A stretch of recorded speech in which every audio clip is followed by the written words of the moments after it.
Welcome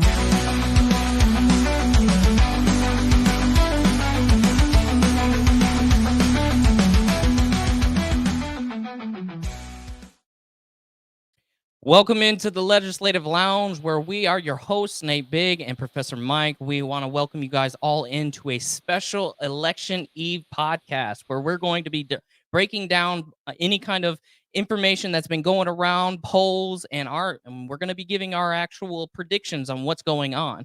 But we have a special slate of special guests for you guys tonight that everybody knows of, especially if you're on TikTok or Facebook or Instagram, because they are some of the biggest voice in the political world. So we're going to jump right in, and we're just going to start introducing them.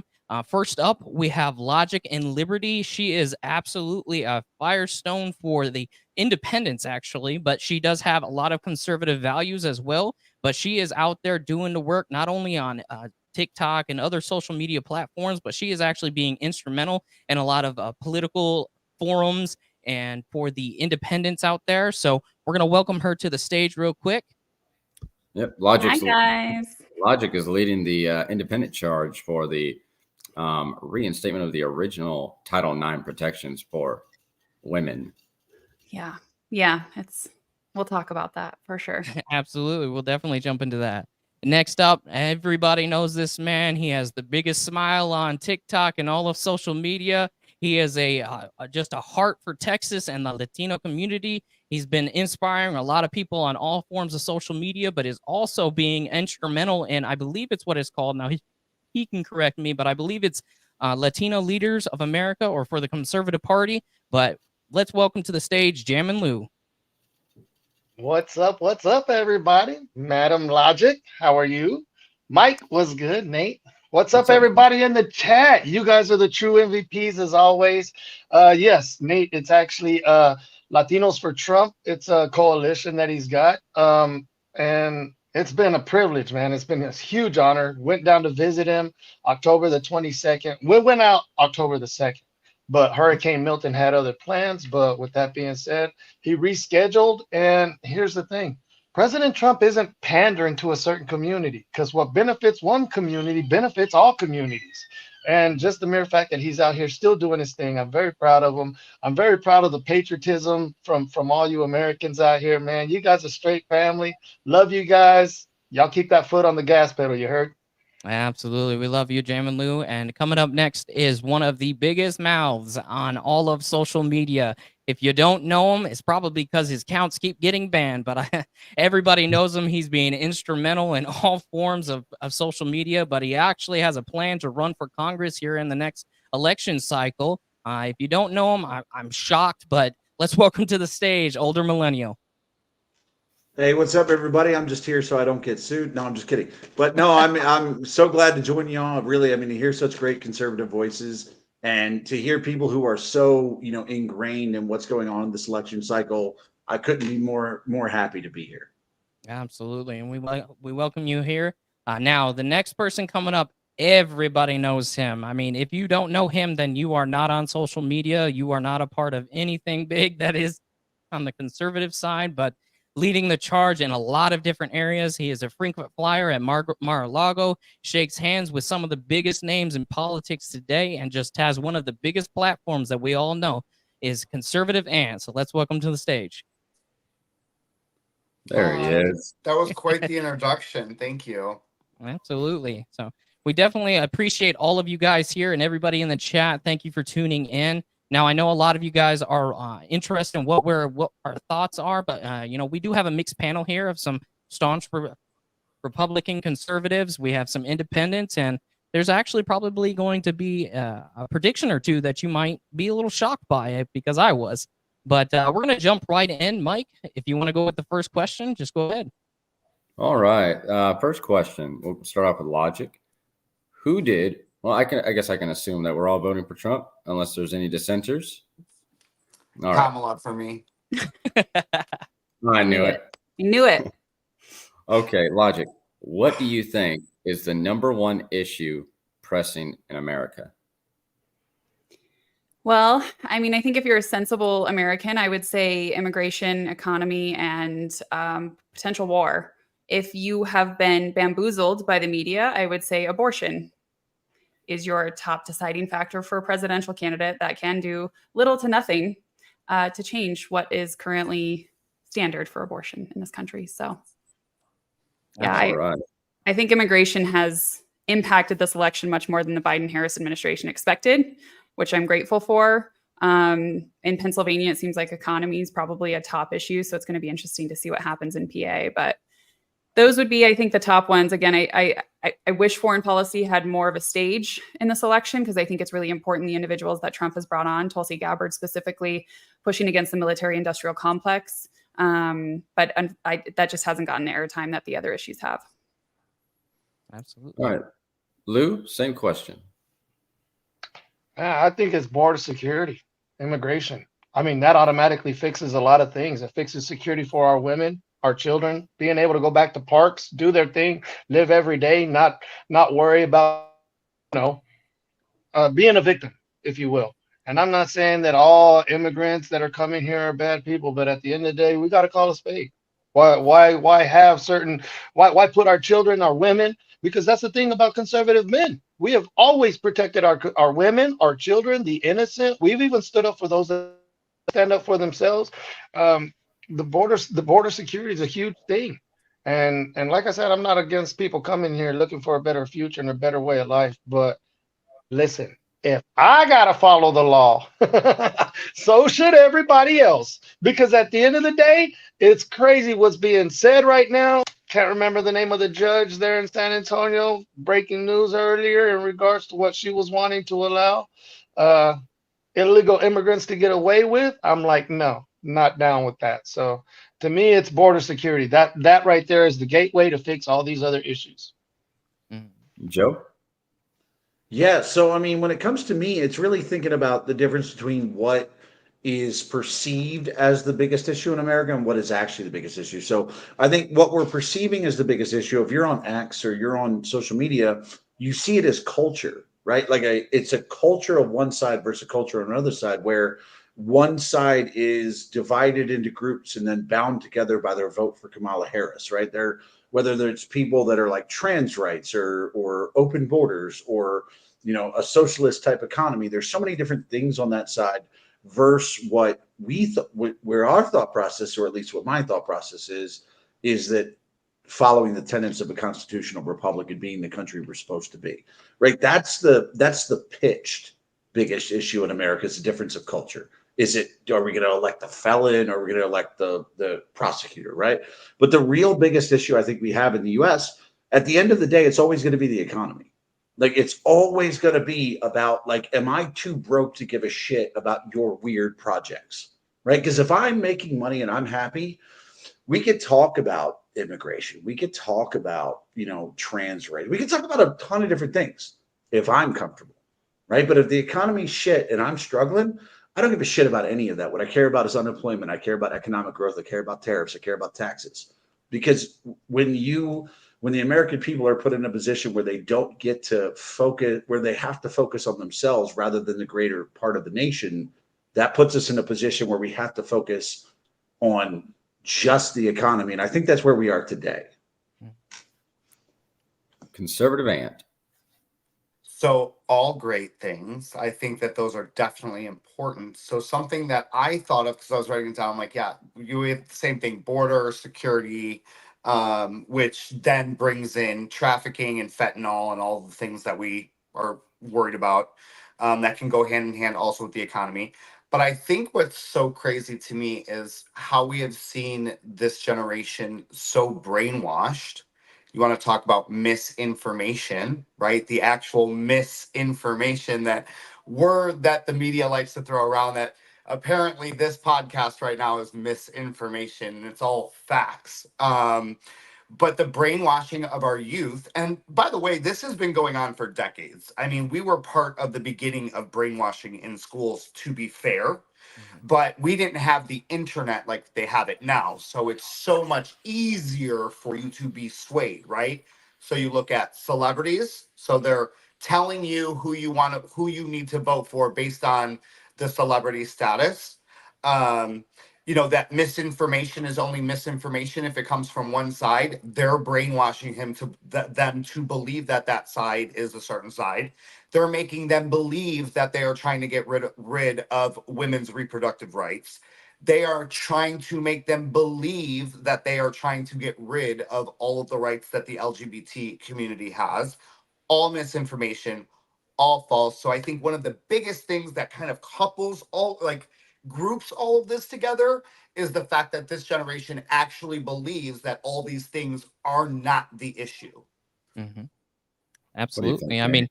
mean, when it comes to misinformation, I mean, that, like, nobody spreads it more than the left, honestly, because they're just trying to push these narratives that a lot of us already know is bunk in a lot of different ways. Like, for instance, I mean, when you look at these polls, I mean, we know and we can tell that, you know, if this was a straight up election and there was no question marks anywhere, like, this would be a landslide victory for Donald Trump. I mean, he's got the endorsement of the Navajo Nation, the Amish, the Muslim communities in the Midwest. I mean, without a doubt, and in my mind, it would be an absolute landslide across the board, probably into the 330s for him, if not more.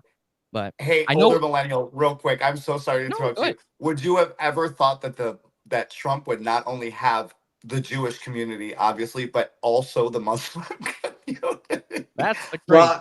Well, I mean, it's because one thing that the Muslim community can rely on when it comes to somebody like Trump is that he's not going to change his mind, right? He's not going to bend to things. Like they look at the two candidates and are like, both candidates support Israel, right? Even though one, the first time she talked to the media, she suggested an arms embargo against Israel, but she took it back, so it doesn't count, right? But the difference is when you got it with Trump is you know exactly what you're getting.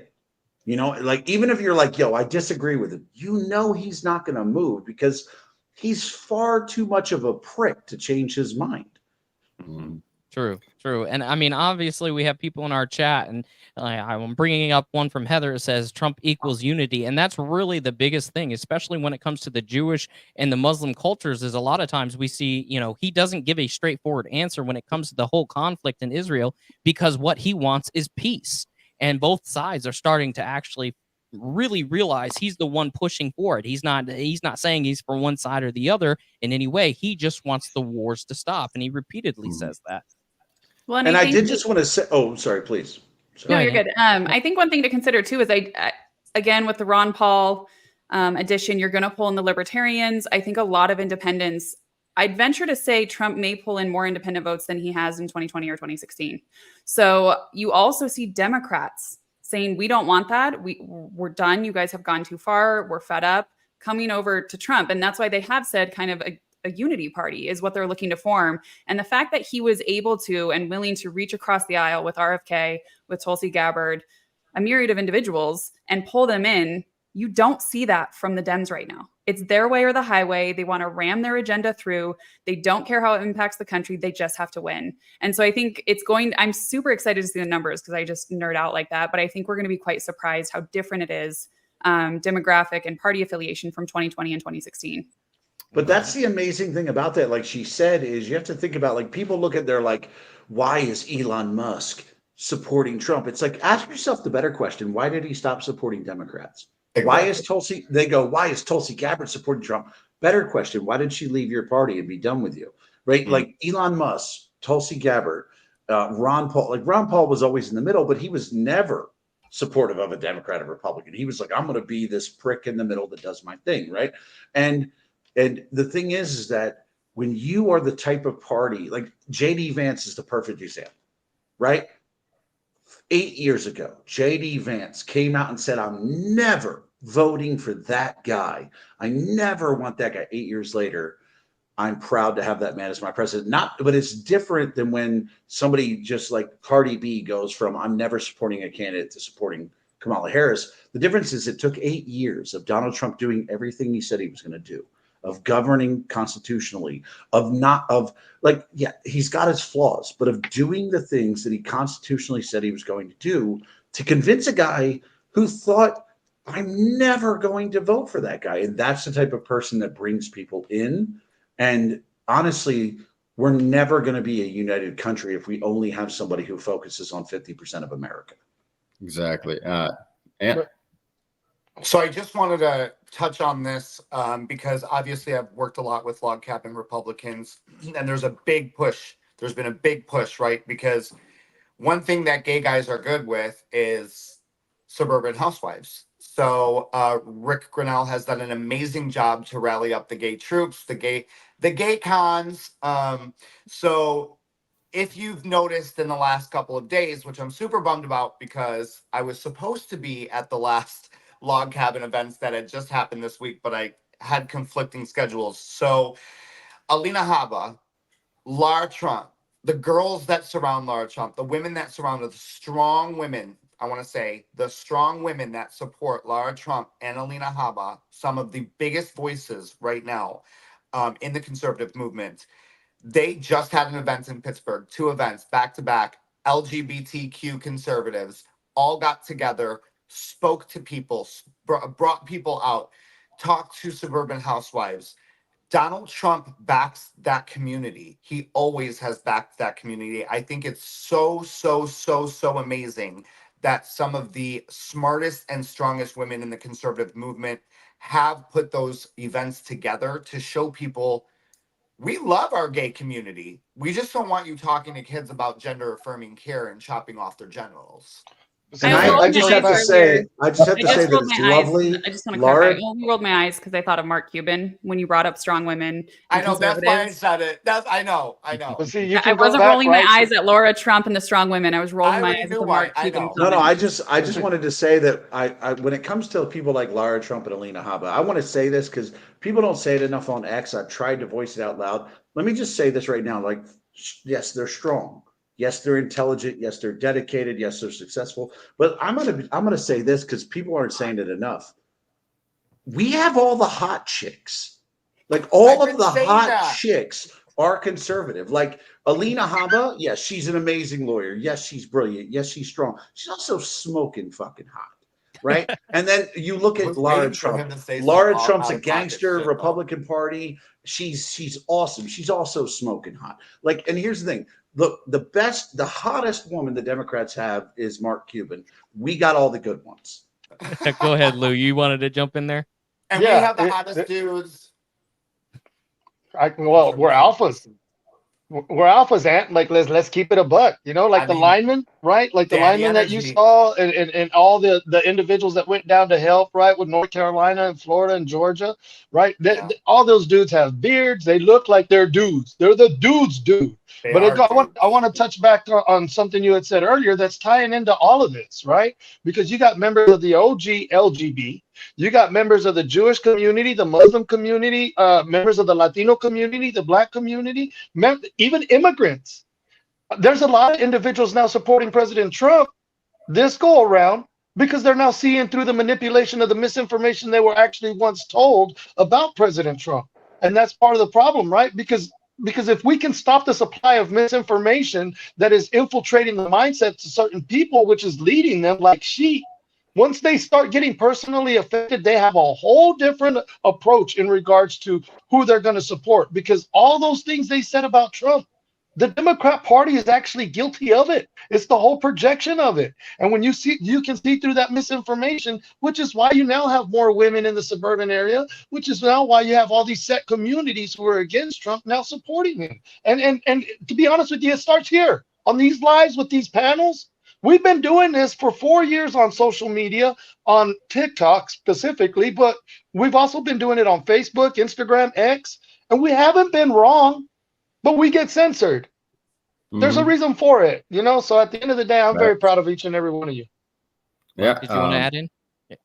You know, when we look at the issues and seeing so many different outlooks as far as like what is the most pressing issue individually, personally for me, I believe it can all be tied into education, and I 100% support Donald Trump in abolishing the federal education Department of Education, because as we've seen in the 1950s, the illiteracy rate was less than 4%. Now it's 2024, and we're more technologically advanced than ever before, and our illiteracy rate is over 21%. There's a big issue, and when we start tackling the education system and teaching the next generation how to critically think, and you can influence the economy in a positive way that's not artificially stimulating it. You can influence policy. You can actually start teaching civics.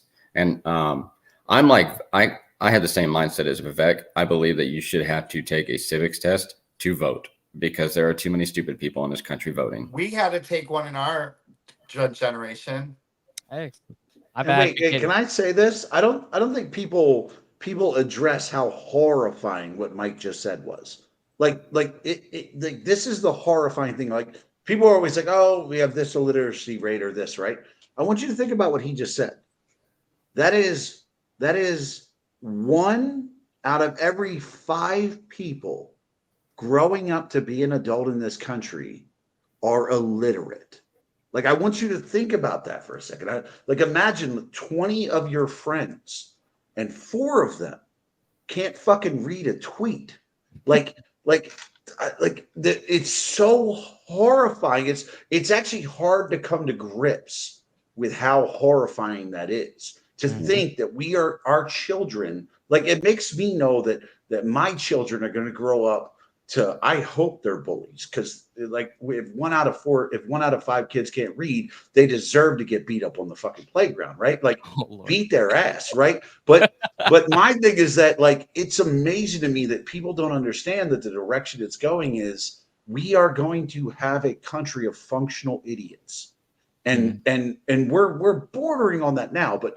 God, the thought process of 1 in every 5 people I know not being able to read and not even being allowed to make fun of them because, we're woke like that is insane, because you got to make fun of people like that. And yet they're advocating to add additional subjects like race and gender ideology when they can't even teach the subjects that they're responsible for now effectively. So, like, what are we actually doing? The Democrat Party has a history of showing its cards. It's just that we're in a state of stupidity that people aren't picking up on it. Kamala Harris. It's the 51st state in America. Her joy through strength comes straight from Hitler, right? The critical race theory comes straight from the Frankfurt School of Thought, from Max Horkheim. So it's like they've shown you the cards. People are just not paying attention. Right. Right. And even on a state to state basis, because a lot of things have been kicked back to the state, thankfully, when it comes to like abortion and all these other things. So the next question we want to ask you guys individually, because you guys are all from 3 different states is what we're representing here. I want to ask, within your state, what is one of the major policies that's going on that you may either that's not on the ballot or is on the ballot that should be a concern or should be something that people should vote for? So, Logic, you're in Colorado, am I correct? Yes, I am in Colorado, unfortunately. So we have ranked choice voting as a ballot measure. So I'm curious to see how that'll go.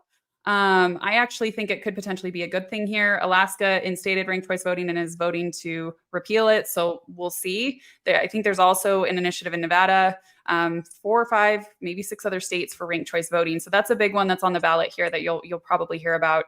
Additionally, they are trying to add abortion to the Constitution. And we currently have no term limits on abortion here in Colorado. So I hope it doesn't pass. Purely because, again, just the idea, and it's extreme. Majority of Americans don't agree with that.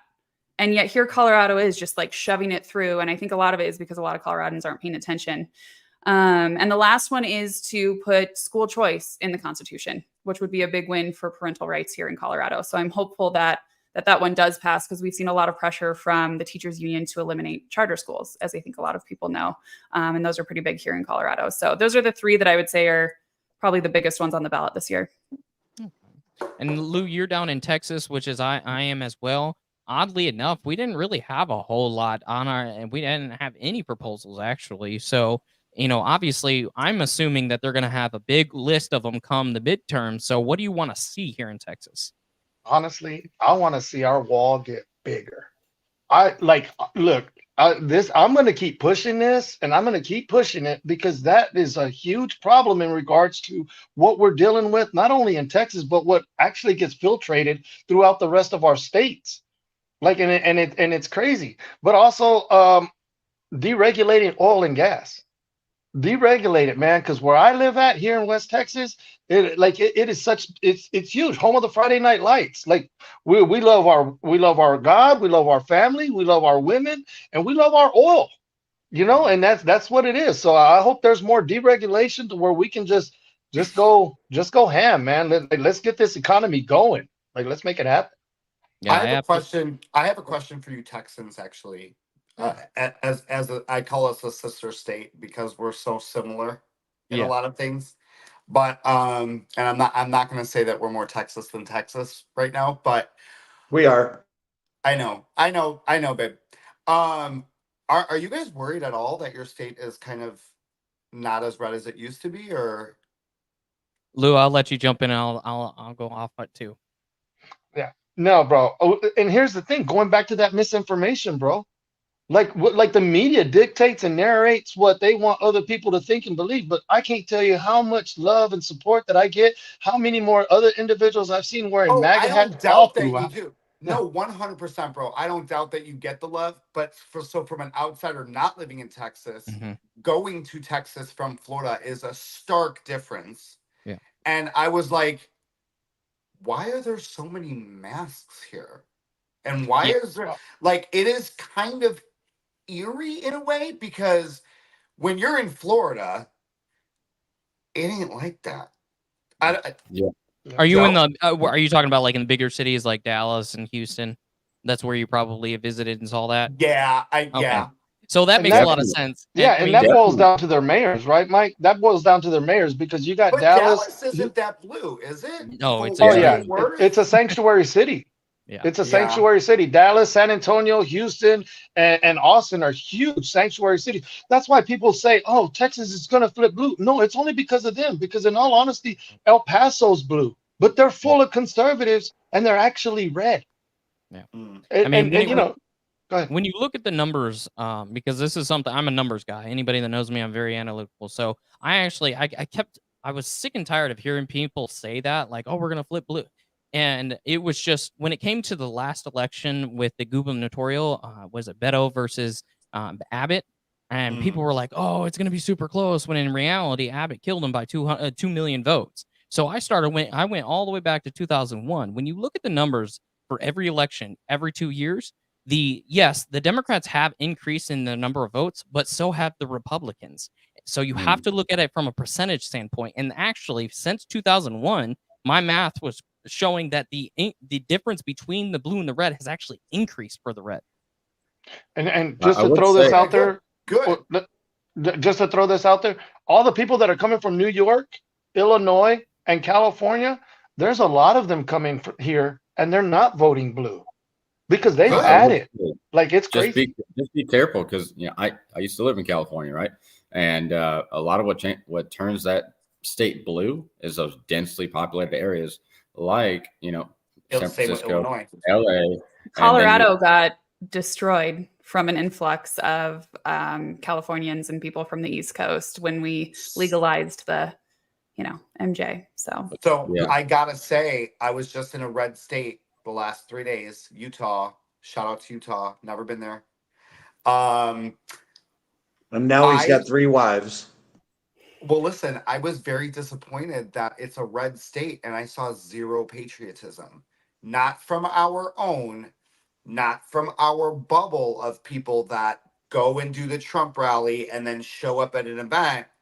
I'm talking about throughout the state. Now, but let me tell you why Utah's a little different. I've spent a ton of time in Utah. Here's why Utah is a little different, because Utah isn't a red state because they believe in conservative values, where they want what the Republican Party wants. Utah is a Republican state because they want to be left the fuck alone. Like, Utah is 100%, please just leave me the hell alone. And that's what makes them a conservative state. Like, if I were to tell you, I would tell you this right now. Utah is far more of a solid red state than Texas is. Utah is far more of a solid red state than Florida is. Utah is more red than California is blue, because the people of Utah, all they care about is they like, if you go to Salt Lake City, they're still living in 90s era grunge. Like, everybody's still smoking cigarettes. Nobody's got vape pens. They all got real cigarettes. Like, I went to bars in Salt Lake City where they have, like, we were doing bingo and they would take 20-minute breaks for people to go outside and smoke. Like, it's that type of environment. They're still in the 90s and they just want to be left the fuck alone. That's all Utah wants. Okay, cool. I mean, good stuff. I know that both Ant and you're both from Florida, and there's a hot topic on your guys' ballot. Well, this for year. us, it's 2, 3, and 4. Yeah, 2, 3, Like 4. it's 2, 3, and 4. It's 2 is fishing and hunting, 3 is weed, and 4 is people want to murder their babies, right? So with one, when it comes to Amendment 2, bro, that let me just tell you, forever hunting and fishing is getting passed. We ain't fucking around. That's the way it's going. I was just gonna say, yeah. I might have to move to Florida. And when it comes I to might have to move 3, to Florida. no, I'm with you. But here's the thing: when it comes to 3, shit, weed might as already be legal here. For example, like in Tampa, if you get caught with marijuana, they give you a $47 ticket. They don't even take the weed, right? Like this shit might as well be legal. You can go get a medicinal card for $100. You smell it everywhere anyway. Exactly. Like I can get say I have contact a highs headache. everywhere. They have little, like they have weed MD, like actual, Yes. like it'll take me 4 seconds to go. And you could do telehealth. You could literally do a 20-minute telehealth appointment and get your card. And here's the thing: we've legalized shrooms before we've legalized weed. I can go down to Ybor City and buy myself some shrooms and explore the universe with some gods. But I can't buy weed legally. It's stupid. Now, when it comes to 4, sorry, ladies, here's the thing. We're not going to give you abortion, so do me a favor and close your fucking ankles. We're not doing it. Ant, did you want to add to that? I like it, but what's interesting about that is he says the shit that we want to say, so that's there you go. This is why Ant still has a TikTok account, and I'm struggling with my new 40,000 follower account. You're not struggling. Everyone who you are, they're following you everywhere. TikTok just won't let them find you is the problem. Yeah, Mike, were you on? But there are several states. There are several states that are introducing constitutional amendment changes, like yours in Florida with 4, mine here with Prop 139, Logic's in Colorado, and it all has the same language. Like any reason whatsoever, not defining what a medical professional is, it's terrifying, and that is going to do a hell of a lot more harm than good. You're going to see botched abortions. You're going to see an influx of women going to emergency rooms for perforated uterus. It's crazy. Well, you're just going to see somebody with a bachelor's of coat hanger us. Like it's going to be ridiculous because it's we know what it is. God. Here's the thing, but the sad thing is we pass so much legislation regarding abortion, right? We talk about it so much. And honestly, the issue is the lack of focus on how it happens, right? Because every American understands how to get pregnant, right? Like it's easier it's easier to get pregnant than it is to order a pizza. Like you've never accidentally ordered a pizza. But people say they get pregnant by accident all the time. And that's where we are. It's but the reality is that it's really easy to prevent, but you have to focus on the reality of, will kids make terrible decisions? Yes, of course we will. We'll sleep with people we shouldn't. But the only way to deter that is to have consequences to it. Mm-hmm. And when you introduce abortion, you introduce selective abortion whenever you want. You introduce a lack of consequences. And any of us will tell you anything imagine our parents telling us, don't smoke weed, but if you do, I won't do shit. We're all smoking weed. And I think, I do think there was a lost opportunity in a way by the GOP for not highlighting the 9 to 10 states that have no limit on abortion. That is extreme because we allow the left to come at us constantly and talk only about the restrictive states. But I don't think the right does a good enough job pushing back and being like, well, the door swung the other way too in the states where you have, again, 9 or 10 states that have no limits, which majority of Americans think is extreme. I say this on my lives and people straight up don't believe me that Colorado has no term limit. I'm like, they literally removed rights for fetuses in our Constitution. So it happened. You guys need to understand this. And people don't believe it because it's too extreme. So I do wish the GOP, maybe there was a lost opportunity there to an extent to be like, okay, we can talk about pro-choice, but the Dems right now who are in charge are going way too far with it. Could I Mhm. ask So- a question about that? Just because I don't understand. You said Yeah. they removed the rights for fetuses in the Constitution. Yeah, so they did something funky with the word fetus in the Constitution, and that's how they essentially confirmed a no limit on abortion.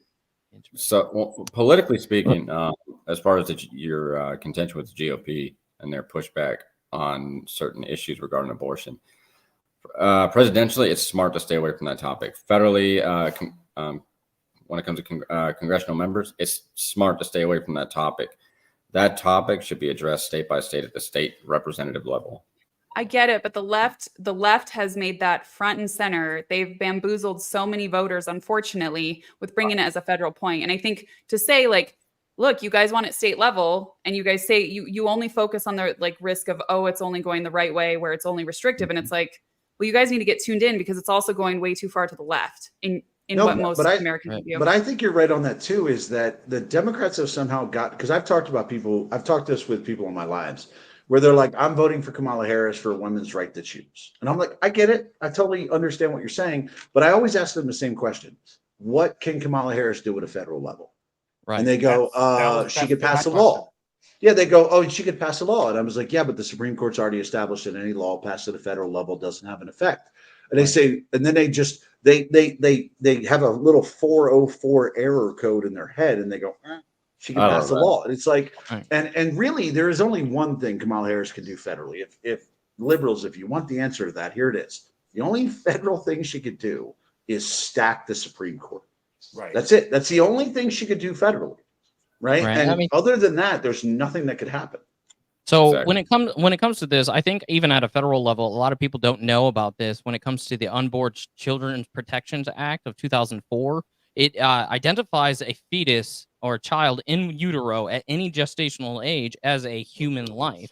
So that's why I believe that they are actually putting forth any legislation at that federal level, because they already know, hey, we can charge you on a federal level for this crime of, unaliving or TikTok friendly, but killing a mother who is, in utero on the even if she's on the way to the abortion clinic. But I know Jam and Lou wanted to jump in on this since we're on the abortion topic. What's your I thoughts? did too Lou? after Lou. Okay, yes. You hold on, Aunt, because I miss me. Hey, so check this out. This is what blows my mind sometimes, because growing up where I grew up at, abortion was not even anything we discussed. It was something that was like brought with shame. First, that's just in the Latino community, but I was also raised in the Black community. Like when I say that I'm from the hood and the barrios, like I was just talking to my wife Heather about one of the influential people in the community that damn near raised me. Her name was Lulu Washington. I'm a little bit baffled about how abortion is such an open topic in America. Like where did our family nucleus like just get aborted here? Because that's exactly what it is. Like if you talked about it, especially in the Latino community, it brought so many levels of shame because you were doing some things you weren't supposed to be doing. One, you were having sex, sleeping around before you got married, and then unprotected at that, not making a sound decision, and now you want to abort a baby? Like, come on, bro. That's not the way I was raised. And now you have this information that has been infiltrated in your whole family values, your core foundation of what makes you family, your family nucleus. This is exactly what the mainstream media wanted, our government or the powers that be. This is what they wanted, because now you have individuals outside the home making decisions what's best for you inside your own home and your family. There's been people get divorced over this stuff. There's been brothers and sisters no longer talk to people. You got family members disowning others. Like how did abortion just become so open and upfront? And we know who's at the helm of it. Like, let's be honest. And we know why they're doing it, because there's a lot of money involved in it. But when I grew up, no, men did what they were supposed to. They raised a child. They stepped up, or as we said in the hood, like, you nut up. You nutted out. Now it's time to nut up. Stand up and do what you were supposed to do. Live up to your responsibilities. Be a man. That's what it is. But I just don't understand how it's so easily and accepting to just speak about it out in the open. Like, it's just crazy to me. Absolutely. Nant? Go ahead, boo boo. Thank you, honey. I agree with you 100%, boo. Italian family too, raised Roman Catholic. I mean, that's just not something that you had a conversation about. You got pregnant, we're having the kid, like you're having a baby. What I would like to see more in this country, and this will probably go nowhere because not enough people fight for it, but as a household that would love to adopt children, I feel that we need to work on our adoption process in this country. Huge, needs to be like huge overhaul.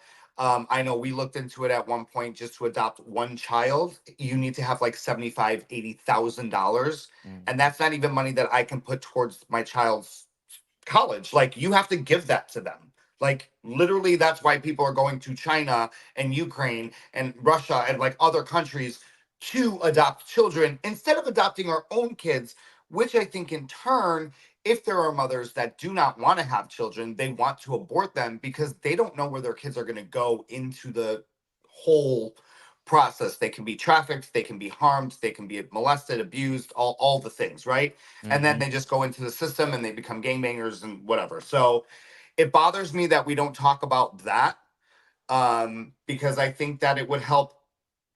Would it help a lot not having women abort children? I don't know, but a little maybe.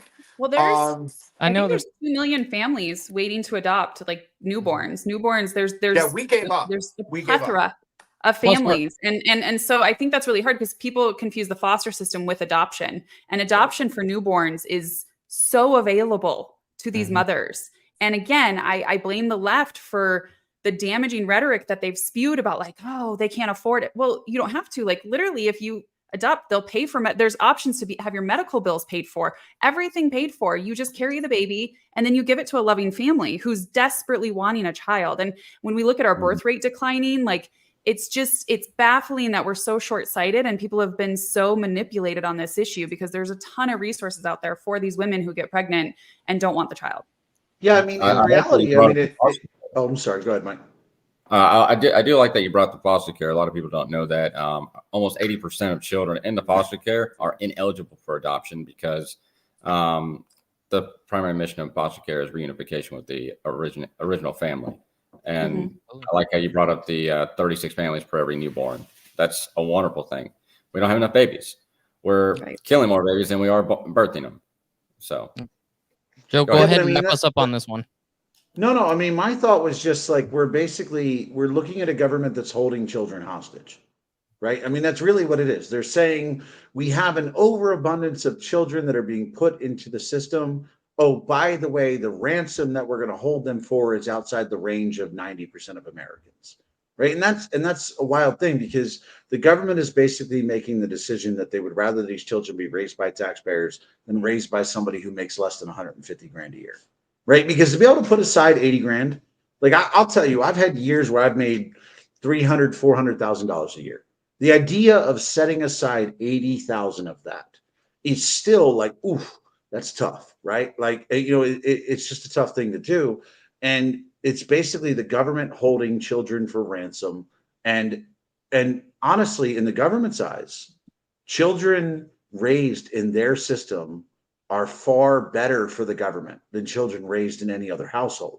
Because the ultimate goal of any liberal government or any Democrat government is to ensure you have as many citizens dependent upon the system as possible, because then they will let you do whatever you want. So, I think there needs to be a drastic change to our adoption system. I think foster care needs to be under constant watch because there's so much abuses of that system. But when it comes to families wanting children, that process needs to, like you talk about, they talk about putting judges on the border. Fuck that. Put judges in the adoption system. Let's sort through that. Absolutely. And so, I mean, that's a phenomenal point that a lot of people really do under talk about. And I love the fact that you brought it up. So, I mean, like Mike said, there's a whole system of children that are, like OM said, that are being abused. But I mean, nearly all of them can't even be adopted. So it's definitely one of those topics that you can really just go on for hours about. But I want this next question. I want Mike to jump in on it as well because I want to hear it from him. But I don't want you guys to predict anything yet, but I want to ask, do you think that Donald Trump, because we've already established everybody here has voted for Trump or is going to. Do you think that he's done enough to actually secure the election in his favor, or what would you have liked to see him do better if you don't think so? Go ahead, Mike. So when I look at it, it's like he's formed his own little coalition of Avengers, right? He's got Tulsi Gabbard, he's got RFK, he's got Vivek, he's got JD Vance, who was a never Trumper, and his team running behind him, like that is the epitome of what a president should be, a unifier. And as far as his platforming and campaigning, he asked the really hard questions. Are you in a better place than you were 4 years ago? If the answer is no, then you shouldn't vote for Kamala. So I think he's done enough to secure it. Absolutely. Logic, do you want to take that next? Yeah. So this is the most enthusiastic I've been about Trump out of any of the elections. And I'm saying that full heart, full chested, 10 toes down. And I didn't vote for him in 2016. I did not vote for Hillary. So don't you dare put that on me. I went for the libertarian candidate. I would never vote for Hillary. I voted for him in 2020, but this year I'm genuinely excited about this administration. And I think they did a phenomenal job at, again, building the team and building the enthusiasm and trying to give Americans hope. Because to be honest, like, I think a lot of Americans are hopeless. You see women doing videos crying in their car because they can't afford groceries. Okay. They can't. And you have people worried about the fact that they have sanctuary cities where these immigrants are getting housing and food. And they're like, well, what about me? I'm an actual citizen. You have people concerned with war. There's so many issues going on. And so I think Trump really did build the enthusiasm. And he also recognized that in 2016, and he said this full out on the Joe Rogan podcast, he was not prepared. He was going into DC. He didn't fully understand DC and he trusted the wrong people. He made some wrong choices. And I think bringing in Tulsi Gabbard and RFK and the transition team, RFK is very familiar with DC. Tulsi is as well. I think is going to make a huge impact. So I'm excited. I do wish, the debate could have gone better. I think we all can agree with that. I think he did fairly well, but I think it could have gone better. But overall, like bringing on Ron Paul, bringing on Elon Musk, like you said, bringing on all these individuals and reaching the demographics that he hasn't before. I think that speaks to how successful this campaign was. Absolutely. Lou? I think Trump has exceeded expectations. Like, let's be honest. The dude is just nonstop. Like, how many rallies has he done? Literally. Constant interviews, Today asking questions. Yeah. What, 3? And then tomorrow 3? It's obvious that he's done his part in regards to expectations. Yes, he's done his part. But we as Americans, we got to do our part. Like, that's the thing about the MAGA movement, right? Like, what he is the leader of, like, once he's out of office, we already got to start looking at steps on who's going to be that next leader or that voice or the head of whatever the case of this movement is. Because America First ain't going nowhere for a very long time, especially after we've seen what our government has done to the American people. And when I say government, I mean both sides, Republican politicians and Democrat politicians, because they break bread together. Let's keep it a spade. Let's keep it a spade, pointed and active, because we need to start calling out the corruption. That's it. But this America First movement, it's not going to go away, because we've seen you guys have always been a part, or minus older millennial, you guys, we have always been a part of the silent majority. This is why every single one of you get the hate you get, because now y'all have decided to go ahead and voice your opinion and not back down and not be known as the party that has no backbone or spine, because y'all haven't given up. Every single day y'all go in lives, you make content, you get the hate you get because you're speaking out against what the left doesn't want you to speak out against. Because when you do that, you wake up more people in the gay community, you wake up more people in the older millennial community, more people in the Arizona community, and it's a ripple effect, right? You throw a rock in a pond, eventually the ripple effect ends up to the outer edges of the entire pond. So Trump did what he did. All that's perfect. I think he's phenomenal. Met the guy, he even signed this very hat I'm wearing, and I'm very excited about what he told me. It's not over. and it's never over. This is something that we must have moving forward for the rest of our days, because while we're sleeping, the enemy within America is still working to take us down. They're still working to destroy America. And that's why MAGA will never die. It won't. It can't. Not if you love your children, not if you love your grandchildren or the future of this country. It cannot die. And we're going to be the fuel to that flame to our last breath. And go ahead. I'm gonna save OM because he's got an interesting one. Oh, I know. He's always out of pocket. Okay, listen. So all the whole Avengers thing, that's great. I am happy that this time around they pulled the voices like the ones that you're seeing here into the movement, right in front of Trump, right to Mar-a-Lago, right to the RNC, right to different events. Lara Trump, Alina Habba. I'm going to say these women again because I personally witnessed these women get pushed to the forefront by the Trump team, and they said, you guys need influencers. Because I'm going to be honest, Republicans do a really shitty job at marketing Republicans. It is horrible, okay? Whatever the liberals do, it works. They bring people like Harry to the White House. They bring the trans chick that showed her boobies to the White House. That works for their base, though. That works for their base. That works for their voter. When the Republicans don't do stuff like that, like bring Jam and Lou, bring me, bring Older Money, bring you, bring Logic, bring all these people together to be like, hey, boom, this is also the party. And we're all together all the time at all these different events and all the things and movie premieres and right? That, I think, helped him tremendously this time around. I know that people are scared. Do not look at polls, because I know personally friends who have reached out to me silently and said, I got a call asking if I was going to vote for Kamala or Trump, and I am scared to say that I am voting for Trump. So these polls are bullshit. That part. We'll look at them here in a minute too. If I am wrong about that, then I will eat that. Like, if I'm wrong, I'll eat that up, okay? But I feel like the energy around it this time is so much different. It's even more than the first time he was elected. Like, it's more than that, which is huge. So, yeah, I'm worried because of the fuckery, but I'm not worried because I just think that there's so much behind him right now. I don't know. I think that we will be okay. But Ant, remember when we were in Milwaukee?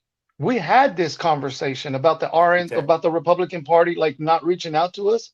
But then we had something all in common at that Latino Leader Roundtable this past month in on the 22nd with Trump. Bro, I was literally baffled at how nobody caught. There were so many of us from all over the country, from Florida to New York, California to Washington, Texas to Illinois, and crossways, whatnot. All of us were experiencing the same thing. All of us were. And we managed to actually have that one thing in common to where, like, how did we not catch this? And I said, now, just look, we're here for the Latino community. But can you imagine if everybody from every set other divisional community, because that's how they like to paint us as? Can we imagine if we all got together like we are in this live, right? Because Logic is like the beast in this live. She's when walk silently, carry big hammer. But that's the thing. When you expose more of that, that's why they want to shut apps like this down. Because we have that. Go ahead. And what I want to say too, before Older Millennial goes, because I know that this has been one of the biggest controversies on social media with liberal content creators and conservative content creators. The RNC, we were given not any money whatsoever to go to the RNC, which is why I had to stay off site because That's why I didn't my go. family lived in Kenosha.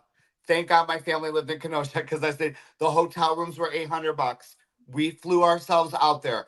We did not get 10,000. We didn't get nothing. You know why? Because we don't need to be paid to go to these things, because this is literally how we fucking feel about this.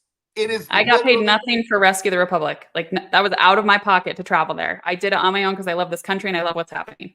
Exactly. So it's literally real voices right here. Just these 6 people, not to mention the millions. That you ain't gotta pay me, boo-boo, to talk like this. I've been talking like this since 2016, 2015.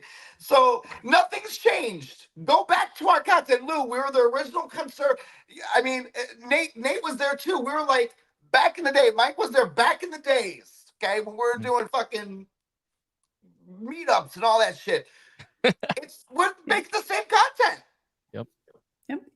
So just to let you know, I don't mention no names or deal with any of these other people on the liberal side. I'll mention names. I know, honey. That's why I'm letting you go after I go. So I just can't stand them, and I just don't want to talk about them because I think they're pointless for me in my life. But we were not paid 𝗦𝗬𝗧𝗛𝗧, Harry. So okay.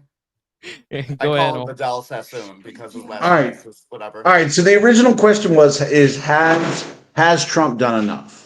Right. And I'll say in 3 ways he's done everything he can. Right. The first is people keep saying the Avengers, but I always wanted to think of it in terms of a Justice League.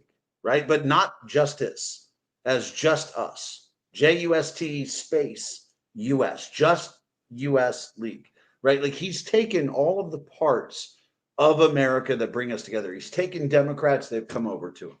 Right. And the thing is, they haven't come all the way over to him. He's inched their way a little bit, which is what you have to do as a leader. Right. He's brought in libertarians and they haven't come all the way to his side. He's had to lean their way a little bit. Right. And then he's brought in the Republican Party. And even then he's had to shift around kind of what he's doing. Right. So in the sense of bringing people together, yes, he's done everything a leader is supposed to do. Secondly, as far as effort, as far as being a 78-year-old man who is going at the pace he's going. Like, look, I had a grandfather who was 78 years old. That man barely carried a conversation at Christmas, right? So like, is he doing everything, going out there and doing everything he can to do it? Yes. Lastly, is his campaign doing everything they should be doing as far as outreach and fight back and lawyers, and making sure the election's secure? Yes, he's doing everything that he can do. So as far as if the question is Donald Trump and his campaign doing everything they can do to be successful? The answer is yes. However, with that in mind, hold up. I don't know if let's wait until if you're about to give any kind of predictions. Let's just that'll be the final question. Yes, but I feel that the Donald Trump campaign is doing everything they can do. Everything that is possible for them to do, they have done, with the exception of cutting us a check for going to the RNC. I would have loved to have seen that because look, the difference is like we're cheap hookers. Right? Because we believe in what we're doing. We're like the hookers who love sex. We're going to have it regardless of whether you pay us, and they don't feel the need to pay us. Right? So that's where we are. Is Logic's going to go to her thing without pay? Just get my hotel. Now that sounds even but I also think like sounds even more like some ho shit. Just give me a hotel room. But I'm just saying, like, we will go do things for the good of our nation, and they won't cut us a check to do it. And I think that gives us validity in what we do, but also it makes us have to focus on making a paycheck outside of it. Whereas the liberal side, their paycheck is what they do. And that was going to be my point, is there's a level of integrity that comes with that I wish more people respected and understood on the app, because it is so clear the individuals who are being told what they need to promote, what they need to say, how they run their platforms, because there's a different motivation there.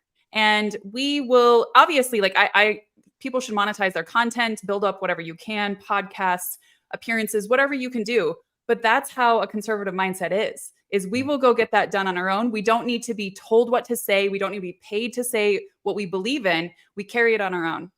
But that's the thing. I think if you're gonna, I'm sorry, I was gonna say real quick, if you're gonna make political content on TikTok, you know how when you use filters, it like lists the filters right next to you when you're doing it. I mean, I don't use filters; I'm too pretty. But right when you list the filters, I think what you should have to do is any political payment you've received for any political video you make, right?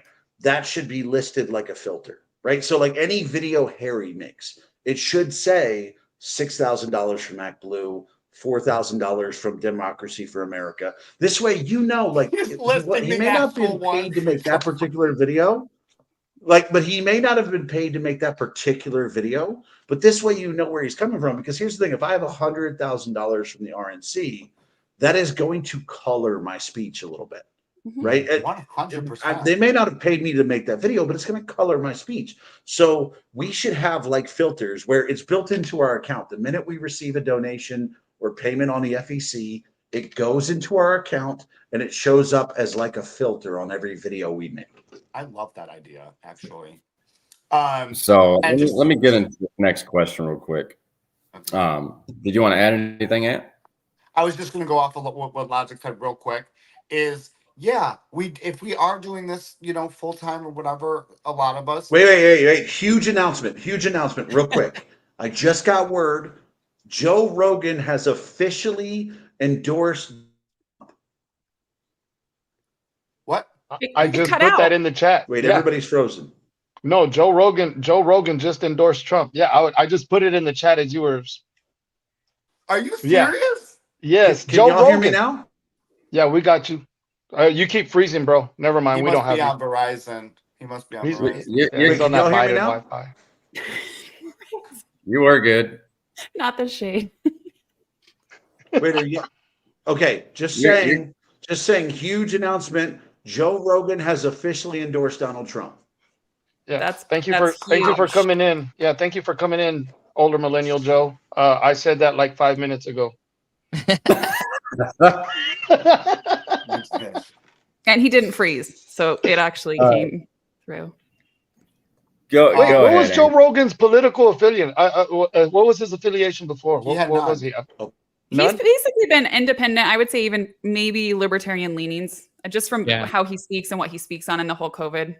Yeah, he's definitely an independent, and he was actually a huge advocate for RFK. So what I was gonna say was kind of pointless anyway. It was just going back to like what Logic was saying about the like us having to like make our own way of bringing in a revenue.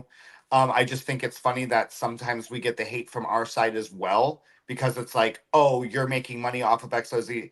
No, but listen, we're not getting these endorsements like the liberal content creators are getting. So we've found a way to monetize ourselves so that we are able to continue to make content. Not only that, you're saying this in the same breath that all of the people you're listening to, like Charlie Kirk and Dan Bongino and all the people that we love and respect and listen to their podcasts, they are literally sponsored by people. You are watching them talk to you. You're listening to them, but they are also sponsored. So why not support? This goes to our side, because I've noticed throughout this entire political warfare that we have going on, our side fights way more than the liberal side, and that's why we look like shit. And so if we can just come together on our side a little bit more for future reference, we might be a little bit more successful early on, rather than scrambling at the last minute to be like, no, I swear we're united. I promise you we're united. We all like each other, instead of bashing each other and what we're doing for the movement. So yes, sir. So this next question, what is one or two of the most important things you'd like to see Trump do within his first 100 days? This is my favorite question, so I'm so excited. And I'm going to jump in on this one too. I am annoying people across the TikToks on lives because I am talking about these Title IX updates and how abhorrent and atrocious and disgusting they are. So day one, I'd love him to undo, which he said he will. He will undo the Title IX updates, remove gender identity from what has always been and should be sex-based protections via Title IX, protecting our girls and our women in our schools. Top priority. So I'm grateful for that. I also am hoping. Oh, Go ahead. Yeah. I just wanted to put it up there for everybody to see. No, you're good. You're good. Also, fire Mayorkas, like day one. Just guy's got to go. The guy has been just atrocious in this administration. Every time he's speaking, I get just ick.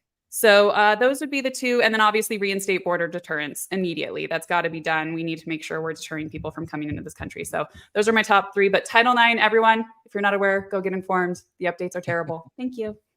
Absolutely. So I'm going to jump in on this one just because on my end, you know, this is one of the biggest things is it goes back to his whole Avenger comment, like, because I was teetering on the fact of, you know, RFK, because I do lean conservative, but I also see, you know, I didn't know how it was going to go in regards to the whole election this year, but I have voted for Trump. But when it comes to what RFK pushes in regards to health and wellness here in America, in my household, health and wellness is a huge thing. We are fully, you know, we try to be as holistic as possible. We're anti-vax, we're all of that. And I know I'm going to get a lot of flack for that, but there's reasons why. My wife is somebody that is in the health and wellness industry deeper than most people I know. And she's one of those weird individuals that, you know, the words that we can't even try and pronounce on the back of labels, she knows what they are, what they do with the body.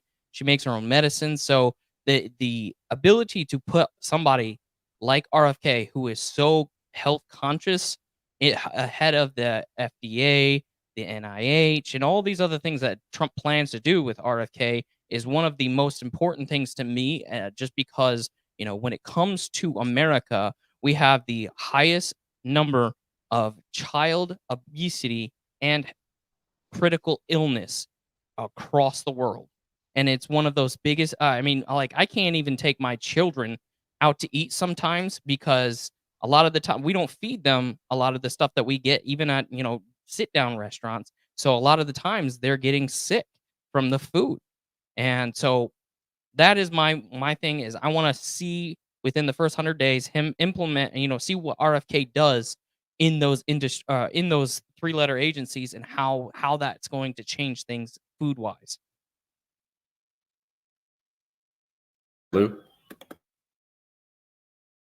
Well, I think I'm going to say something different because everybody else is part of going to say what I'm also thinking. But 100 days, I want him to create a division to find these kids. I want him to find these. It's almost 400,000 children now, just FYI. And I want to be a part of it. Like, not for me, but for them, because everything we've been talking about has been right. And I know that that's, I know it's important. I'm just trying to go in a different direction that I know I kind of get the feeling everybody else is going into. Second thing, stop the money going to all these other countries. Stop it. Audit it. Let's figure out where it went, who got some, and you know what? Let's see if any of our politicians and their big donors got any kickbacks. Okay, let's figure it all out. Like Elon Musk, what he was going to try to do, right? Or in those talks in that realm of things. Let's get it done. Let's get it done. And the censorship. I'm trying to go in a different direction here because y'all know I stand with all y'all's as well. But the censorship. Quit censoring us on the right. The DNC's got palette management that protects these left-leaning creators and they get away with all kinds of stuff. The RNC, like Ant was saying, because we talked about this in Milwaukee, if the RNC could give us maybe like some lawyers, okay, just some lawyers to defend us so that we can start suing these companies, right, and hold them accountable for them violating their own terms of agreement, their own community guidelines. If we can do that, that right there, automatically the information that's being like spoon-fed to these liberals would automatically get debunked because we can actually debunk that information that they're getting. And why isn't nobody on the right actually doing this? Like, why hasn't anybody said, hey, you know, to protect my interests and keeping America the greatest country where I've made millions or possibly billions, like, why wouldn't I want to protect creators on social media so that they can say what they want to say without having any backlash? Because while I was at the RNC, somebody from CNN interviewed me while I was live. They said, well, why are you here? Isn't it, you know, odd that you're, you know, I said, what? I'm what? And she goes, that you're Latino at the RNC. I said, I'm here. It's so because offensive. I got to. That is so fucking offensive. Yeah, but you know us, we got thick skin. But I told her in the live, I said, ma'am, I'm here because you guys lied to the masses, which created a vacuum for people like myself and everybody else on this panel and those in the chat, right? To bring the actual true information to the people. And that goes back to what Barack Obama said. Flood the raw masses with enough raw sewage, nobody would know what to believe. And that's exactly how they have managed to mislead and use not only the black and brown community, but all communities alike. This is why they get away with the shit they get away with. But I just wanted to go in a different direction. Yes, sir. Owen? Yeah, I mean, so my thought isn't really so much actions he takes in the first 100 days, right? Because actions he takes in the first 100 days are going to be executive actions, right? It's just a reality. They're going to be executive actions, and every executive action he takes is going to be fought.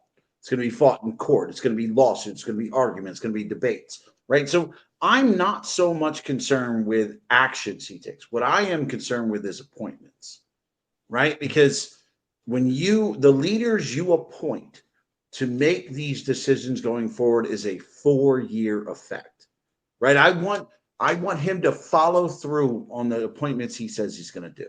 I want RFK in Health and Human Services, right? I want Elon in government cleanup. I want, Ron Paul in efficiency for the government and spending. I want him to, like, it's a very simple thing. Like Trump can make me very easily happy in the first 100 days. And it's, do what the fuck you say you're going to do. Like, that's it. That's what he gets for me. Like, because I'll tell you what, like, people forget my content when Trump was president was I was criticizing the shit out of him. I was like, you're spending too much money. You're doing this. You're doing this. Let Trump deviate from what he said he's going to do. And that is going to be a problem for me. So it's not so much actions I need him to take. I don't need executive actions. You want to put executive action? Cool. Remain in Mexico. Great executive action. Rock it out. You're going to get fought in court. But the most important thing he can do is the appointments he makes. I want Pompeo back in charge of the border, right? I want the people in power who are going to execute his vision because he can't do it himself. And if he's not going to put them in that position, then I'll tell you what, like, he's going to have a bigger enemy of me than Biden and Kamala did, because all I expect of him is do exactly what the fuck he says he's going to do. If he's not going to do that, we're going to have a problem. I put Holman, right? Holman back over CBP. Absolutely. Go ahead, Ant. Go ahead, Ant. Yeah, because older millennial pretty much covered. Like, say everything that you said, like, do what you're going to do. To go off of the child and human trafficking, I've been working with, everybody knows 𝗬𝗎𝗡𝗘𝗖𝗓 mama. She is literally, guys, when I'm telling you, this woman is actually boots on the ground. She's handling local cases, like in her town, in her city. She's also training anybody that wants to do this, that wants to be boots on the ground and go do this. She will facilitate that for you. So I've learned a lot through there. The border is a problem. Please, Donald Trump, close the fucking border. I don't care if you have to go into restaurants and start deporting all the motherfuckers in the kitchen back. We'll handle it. I'll wash the dishes for a second. Can we just send them all back and just close the border? That's it. I know older millennials laughing because I'm just imagining you washing dishes, bro. That's all. I've done it before. I was a bar back boss, but listen, I'll do all the jobs. No, I get that. But you have to humble yourself to go back to wash. Look, I wash dishes too, but I'll tell you what. I don't know if I'll humble myself to that point. I might go manage the restaurant. I got that, but I'm just saying we need all of these. Not all. Listen, child of immigrants came here. Want to talk about illiterate? My grandmother was illiterate. Did not understand nothing. Took the Constitution in the 90s, passed, became a citizen. Okay, she learned, she did it. I'm not saying we don't want immigrants help build this country and continues to. You have to come in through the front fucking door. And if you didn't do that, guess what? A bus will pick you up and fucking drop you back off on the other side. Just do it. Just fucking do it. And can I say this, just because I'm curious how everybody else thinks about this. So when it comes to, like, I understand illegal immigration under the sense that if I was born in Mexico, my ass is illegally immigrating. I'm running across that border like Usain Bolt. Like, I get it, right? America is the land of opportunity. It's the place to better yourself. Now, I'm just curious because my thought process is always this. if we could 100% secure our border, right? If we could lock it down that nobody could cross, at that point, I would be okay with saying, those of you who have had jobs here in the U.S. can work your way to Yes. citizenship. But it would have to be like the order would have to be the border is secure, and it's not for my benefit. I don't want the border secure for my benefit for that. I want the border secure so everybody who's been here and has contributed to America is the ones that's going to get the benefit. Because if you do it the opposite way and you say we're going to give everybody who's here citizenship, you're going to have a bum rush at the border. But if you can secure it, I would be fully in favor of saying, hey, look, if you're an illegal immigrant, but you've been working here in America and you've been working hard and you've been dedicating yourself and you're not committing crimes, you can be a citizen. Mm-hmm. But Well, it would it's have almost to as come if- with the border secure first. Right. But it's almost as if the GOP has a bargaining chip that they should be utilizing with the Democrats to get some serious stuff done at the border and with immigration reform. And if the GOP does not do, I will be on the GOP's ass this session, especially if they flip the Senate and if they maintain the House, which that one's more of a stretch. But honestly, and that's why like our work cannot stop. We have to stay engaged. We have to keep holding them accountable. But again, like you said, OM, where I've been frustrated with the GOP in the past is they don't seem to give it all. And it's like, you're going to have to, and you're going to have to, or the Dems are going to keep winning. And so I think that is a great bargaining chip. And I think it's something that most reasonable Americans can say, if they've been here, if they've been law abiding, if they've been contributing positively to society, let them stay, because we know our birth rates are down. We need immigration. We recognize that. We want people here. We want immigration. It just has to be done appropriately. So like, put up the iron door, let the individuals who, again, have been contributing stay, kick out the criminals, kick out the ones who came illegally. Let's just get it done. Like there. Like you want to see somebody criticize Republicans?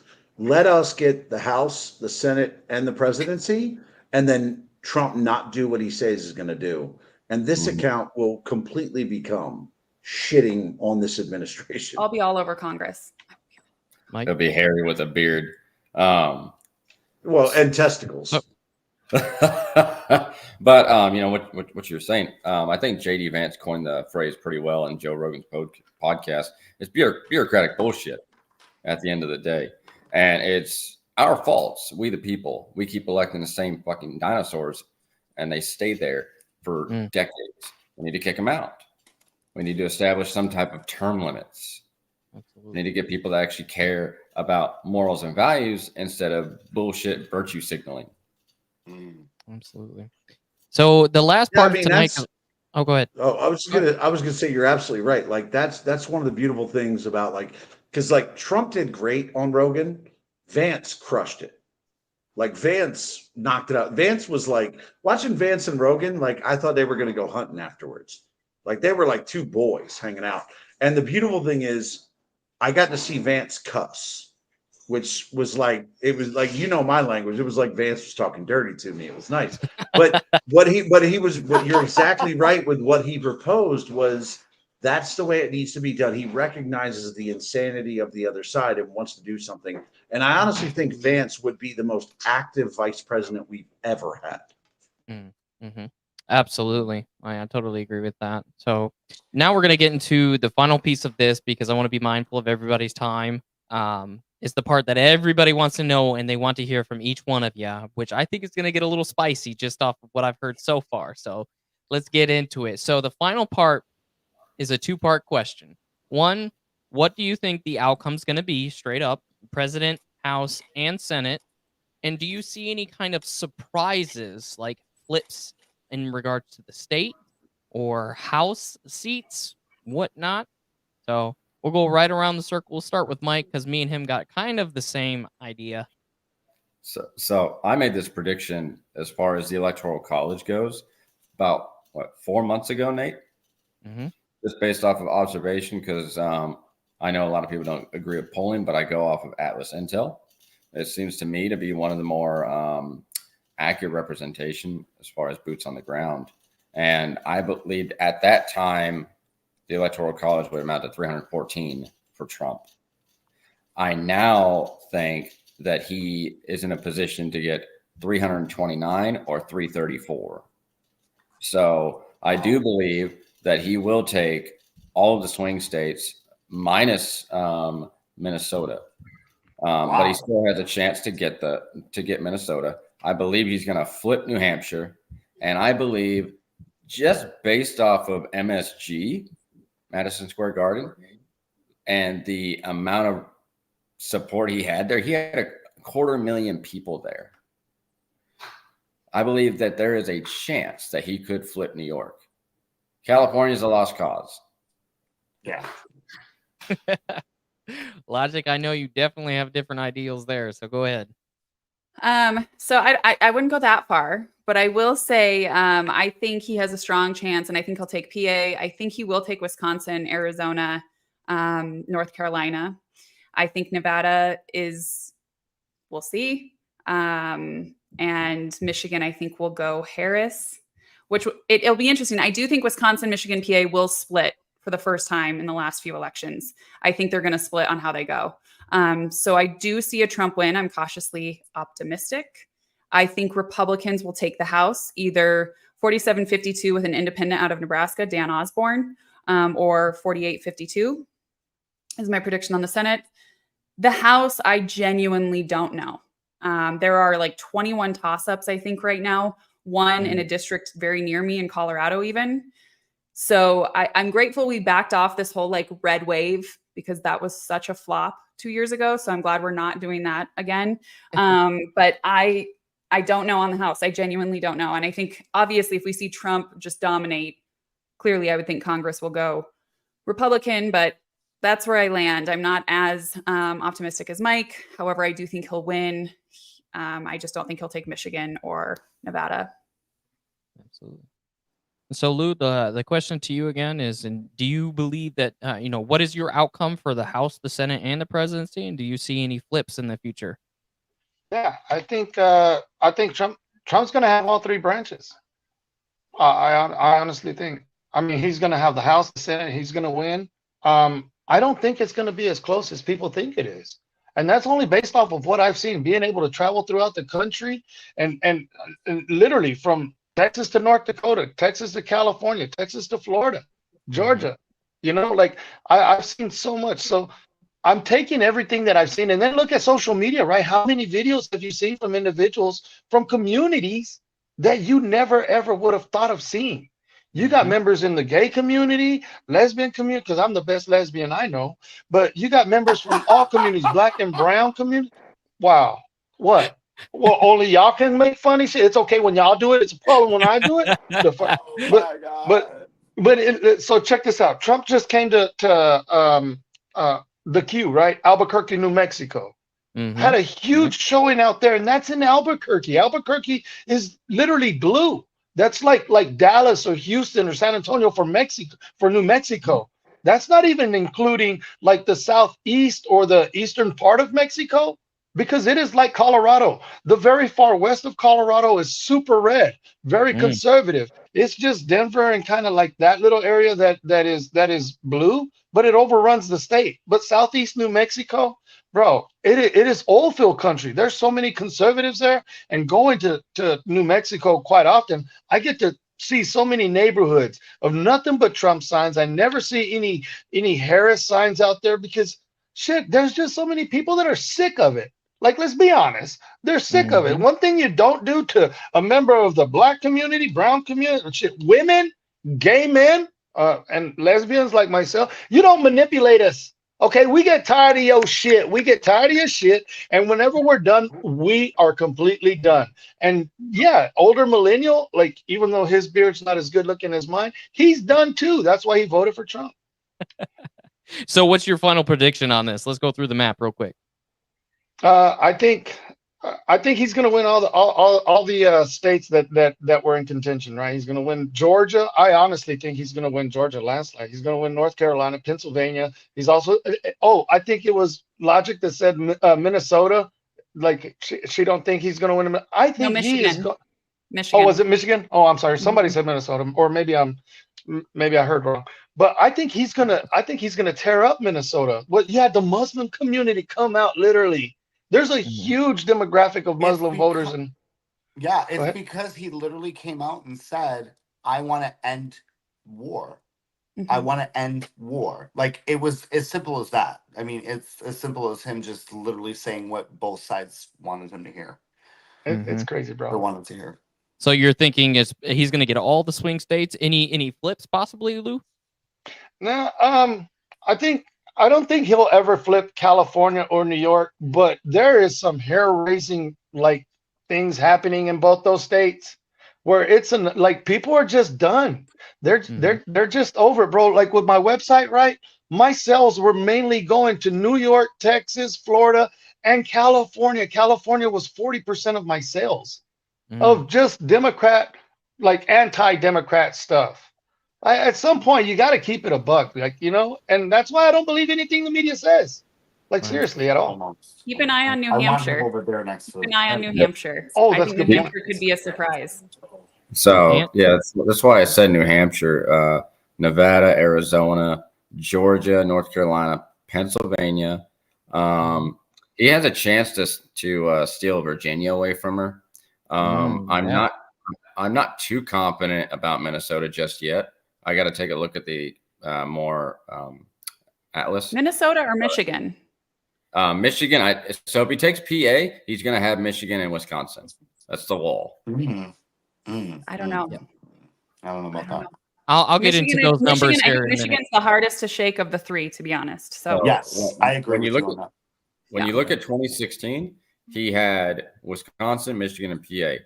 Biden took Wisconsin, Michigan, and PA. It's a wall. If you take one of them, you're going to take all of them. I know. I just think I think this. I don't know. I'm just going to be. I'm excited. I'm nerding out. Logic. It's crazy that there's even a talk about Trump infiltrating the blue wall. Thank you, AFTC. Like crazy. Yeah, I agree. So All right, Ant- OM. Do we oh, want hang on. I want to save him the last. Let's go, Yeah, you Ant. have- Let me see what you got. I'm talking shit. I think he's gonna get. I think he's gonna have Congress. I think that Trump will well, he has to. I mean, he has to get Pennsylvania, right? He has to get that. I don't know if we're ever gonna get results out of. Was it? I think it was Georgia last time. That didn't we wait 4 days for Georgia? Yeah. Yeah. Same with Arizona or Nevada. I think he's not gonna flip Michigan for sure. I don't think he's going to flip Michigan, but I do think that he will probably get PA, Wisconsin, Arizona, Nevada, Michigan. I mean, that's why they've been hard. Gretch has been out there raw dogging everything. I mean, she's putting Dorito chips in bitches' mouths, but like using it as a holy, shit. I mean, she's like just getting nasty. She's putting on lingerie. She's blowing anyone she can. So. Illinois. I'm from Illinois. It's the entire state is red, but population density. So Chicago has so many precincts, and there's so much money going in there. However, there has been the Black community literally going to yell at the mayor of Chicago, saying, "Hey, motherfucker, we want our city back. We are tired of this bullshit, okay? And we're tired of all these illegals." Getting all the money and all the housing and all this shit, and you're kicking us out and you're giving it to them. So I think that we could probably flip some seats in that state, but I don't think you'll ever flip it. California's lost cause. I wouldn't mind if there was an earthquake right on the fault line and it just completely seceded from the entire US. So I think Trump, I can't tell you how many what his electoral number would be. I've got it right here for you. This is basically what you went over so far. Any flips or anything that you think that he might get? I think New Jersey would probably flip, and I think there's a chance for New York for sure to flip. Okay. After what Lou's right, man. After what we saw coming out of New York, and then you got New Jersey. I mean, but forget about the entire top northeast of the country. Yeah, that's none of that stuff up there is gonna go, but. Okay, so Ant's sitting around probably 311, and you said you think he's going to take the House and the Senate? I do. Okay. We've already flipped some. We've already projected to flip some seats in Dade County, which is wild. Absolutely. All right, OM. Let's hear what you got to say. Kamala Harris is going to win. I mean, here's the thing. And as I was saying before, if it's a free and fair election, Donald Trump wins 46 out of 50 states. Like, if it's free and fair, Donald Trump wins by a landslide. It's not even close, but it's not. Like, I mean, we have to recognize that, guys. Like, we're sitting in an election where just in early voting alone, there have been 12 suits filed by the Republican Party during early voting alone. And just what we've recognized to stop voter suppression and voter fraud. And during that time, we have multiple videos of people dropping off massive amounts of ballots, nothing happening to them. People committing voter fraud, nothing happening to them. People committing voter suppression, nothing happening to them. So, like, in a free and fair election, this is not even close. Like, Donald Trump gets Georgia, he gets North Carolina, he gets PA, he gets Wisconsin.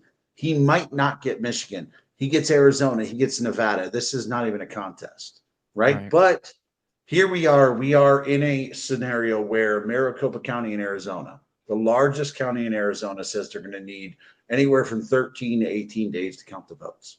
And they were this is a county with 2.4 million people, 1.2 million registered voters, and we compare that to, let's say, Venezuela, where they have 17 million people. They did their votes on paper ballots in one day, and we had a count. Maricopa County is going to need 13 to 18 days. Here's what they're going to need. They're going to need 13 to 18 days because it's going to take about 6 days to get the accurate count from all the surrounding counties and modify their votes accordingly. In PA, as much as Shapiro pretends to be a middle of the road guy who's willing to, follow the rule of law, they're going to need to sort out how many votes they need to give it to Biden, to give it to Kamala Harris. So, like, as much as I recognize that this country needs and wants Donald Trump as their president, right? Yeah. That's not going to happen. So we are going. So what are you anticipating? I don't know what's going on with this website, so I apologize, guys. You're getting an advertisement. You're getting an advertisement. Yeah. All right. Well, so I kind of heard what you said in regards. North Carolina goes to Kamala Harris. Georgia goes to Trump. PA goes to Kamala Harris. Michigan goes to Kamala Harris. Wisconsin goes to Trump. Nevada goes to Kamala Harris. New Mexico and Arizona both go to Kamala Harris. She gets 276 electoral votes. Oh, okay. Like, because I just don't see. I told people this in the last 3 years. I told people this in the last election, right? Like, I think we've all seen Avengers: Age of Ultron, right? Mm-hmm. Right. So there's a line in that movie where he talks about where Vision says, every time we get stronger, the opposition to us gets stronger, right? They feel the need to raise their opposition to us. And that's what Donald Trump did, right? That's why I wanted Vivek as the candidate, because he disarms the Democrat Party from doing illegal shit.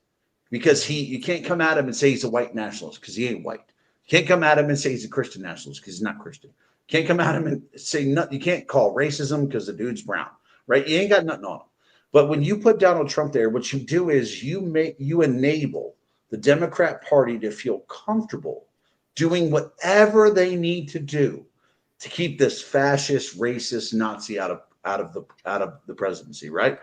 And for anybody who thinks that the Democrat Party's ammunition stops during the campaign and not during the election, you're deluding yourselves. So, like I said, free and fair election, Donald Trump wins 46 states. This election, we need to prepare ourselves and hope that we get one piece of Congress so that we can actually maintain the nation that we hoped we would get. Right. Absolutely agree. And I mean, from an aspect, so like I have a differing opinion though on a couple different items that you went through, and that's okay. But I know when it comes to this election, I believe that like Lou and I believe Ant said, I think all three of them are going to go red. Maybe not as much as maybe those two. However, I do believe the number that I have ran with is 312, but that doesn't mean that there isn't potential flips, because there are, I believe, 4 states that you definitely want to keep a close eye. Some of them have already been mentioned. So 5 actually, because the New Hampshire one was a little new to me. But New Jersey, Logic had mentioned. New Mexico, Lou mentioned. You got Nevada, or not Nevada, but Virginia is another one that could potentially flip. And I believe there was one other one that it's typically New York, obviously. And the reason why I say New York is And wait, because can I say real quick, Yeah. just for your comment section, because the comment section is ready to slit their fucking wrist over here. But I'm not trying to be negative about this, but I'm saying that here's the thing: if I can be an inspiration to anything, it's that you need to everything that you see happening in the electoral process, you need to record and report. Right? You need to, like, this is not the 2020 election where we can let this happen again. And I think with citizen reporters on the ground, that we can make a case for this election being stolen if it is stolen. And I think what I hope to be is an inspiration to you all, that as much as we recognize this country wants a president like Donald Trump, it's not just him. It's going to take us doing and reporting what's happening on the ground to make sure the actual will of the American people is done. I think you're gonna be surprised at Maricopa County as someone who lives as two individuals who live in that county. Bro, I would love to be I've been surprised. paying attention. So I work in an extremely female dominated lefty liberal lunatic You want to say hi? environment. People have So their significant others on at this point. yes, Sorry. come say hi. he can come in and say hi. That's perfectly fine. I thought I No was problem. on mute. Bring And I that man on here. actually- Bring that man I on have here. to go. So I have to go do mom No, things and handle bedtime Yep. with little people. I was just So about to I'm end gonna it, but go. I appreciate it. Hi, There he guys. is. Absolutely. My Thank you, beautiful Logic, significant for others. coming on. I appreciate it. Yeah, thank you What guys for up, having Dave? me. I remain you, Logic. optimistic, cautiously optimistic, but I think Trump has it in numbers that we haven't seen him get before. So we'll catch you guys on the other side, I guess. And I'll tell you all, I was willing to fly to Dallas for an election party, so I'm hoping for a Trump win. I didn't even I'm want just- to listen. I'm just a pragmatic asshole. I would have loved to have an election party this year. Like I don't know who would remember. Blue would remember. I'm trying to think of who remembered. That like we had in 2020 at my house. Everybody flew out to Chicago. We had a really great election party at my house. Even though Donald Trump lost, we still had a good time.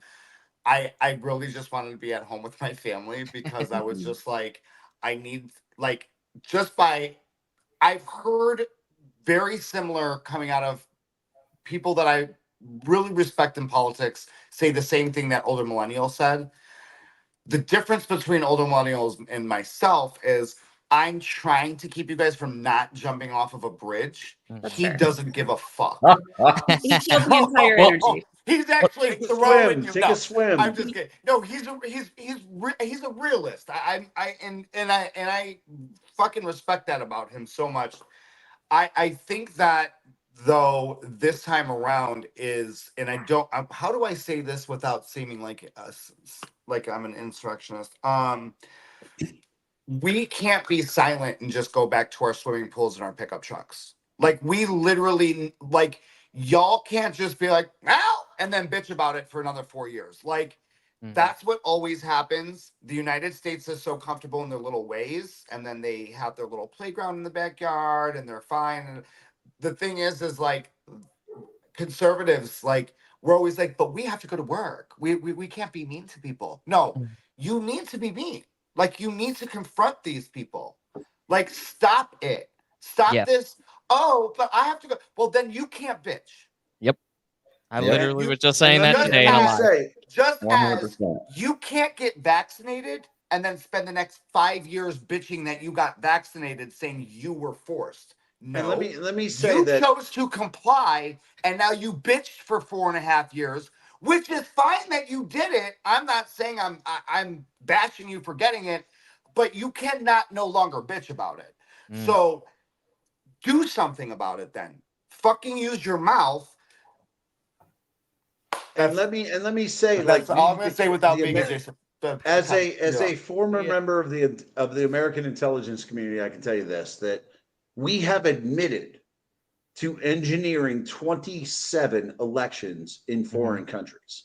And for people to exist in a world where because the United States government is an entity, right? Like, say they're older millennial. Say I came to you and I said, hey, over the last 40 years, I've engineered 27 elections in foreign countries, but I would never do that here. Like, that's like your boyfriend telling you, that's like Mike telling you, hey, I've cheated on 27 of my exes, but you, I'd never cheat. Like, you'd be like, bitch, get the fuck out of my house, right? And that's where we are. We have to understand we are living with a government that is admitted to engineering 27 elections in foreign countries, and we just let them go. But I'd never do that to you, baby. Shut up with that bullshit. So, speaking of my beautiful fiance, she had a wonderful idea as it pertained to pathways to citizenship. She said all of those that are illegal and want to become citizens we should utilize them to hunt down the pedophiles and the human traffickers. Well, yeah, that's the alien versus predator scenario. Right? No, it is, though. You're taking the illegal alien versus the predators, and you're saying everyone you kill gets somebody in your family citizenship. So it's a lovely scenario, but that's alien versus predator. I'd love to see a federal program for alien versus predator. So I love you guys. I gotta bounce. no, I appreciate you coming on, and I was just about to wrap up and help the people in the comments not jump off the ledge. And the fact that there are a lot of things going on in our country and these swing states specifically, that there are going to be eyes constantly on everything. And I mean, there are millions and millions of dollars being poured in these swing states to make sure there are eyes on all of the major polling locations from left to right, doesn't matter, and they will be there until an announced winner is announced, basically. So to keep you off the ledge, just remember there are things going on that was not going on in 2020. But I appreciate everybody coming in here. If anybody has any last words, definitely let us know, and we'll go from there. And I know you got to go, so any last words? I just want to tell everybody, listen, this is just enjoy the election night tomorrow. Enjoy it. Just enjoy the process that it is. Oh, I'll be drunk. It'll be fun. I assumed. But just watch it, see how it pans out.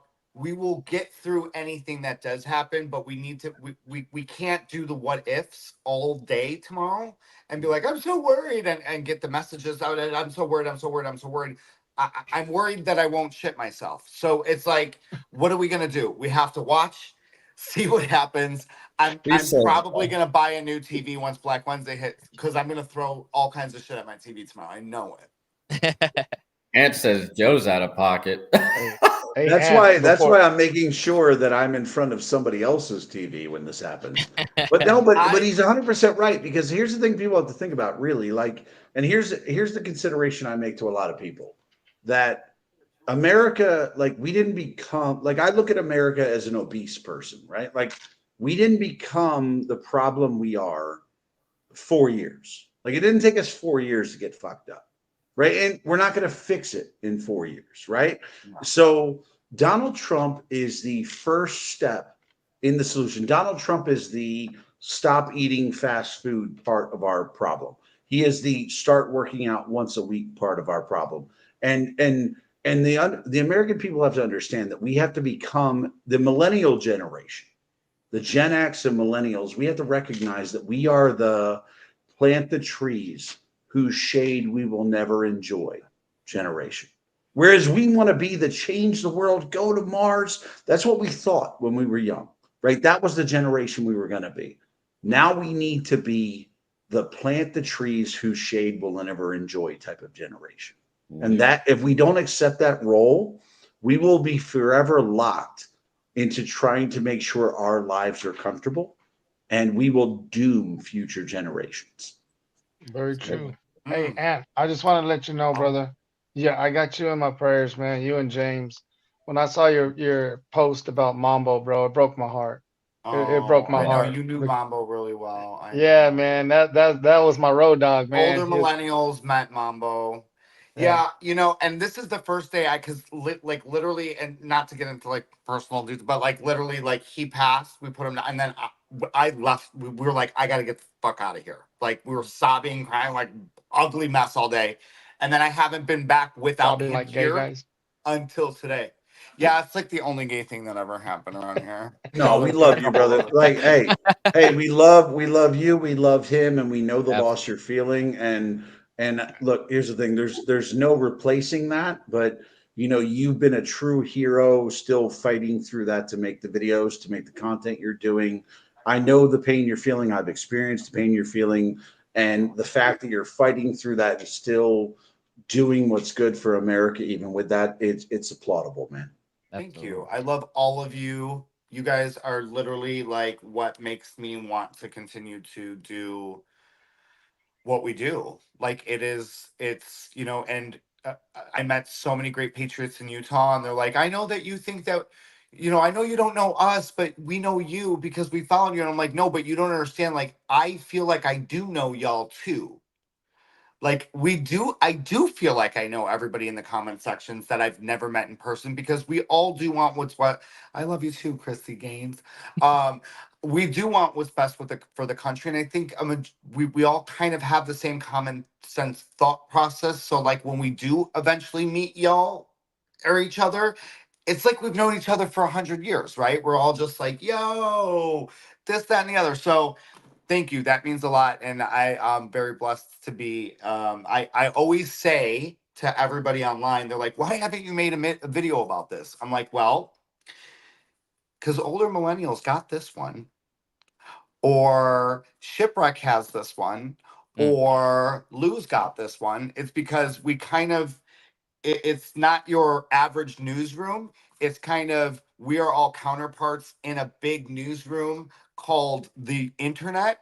And there's stuff that Nate will send me, and I'm like, damn, I didn't know this. And he's like, here you go, dude. Like, I don't know if you knew this or not, but this is what I found. And we all work together to make the content. We don't have to beat a dead horse. If someone's got it, they got it. They don't need to see 17 videos about something that somebody else already made. We'll get to it.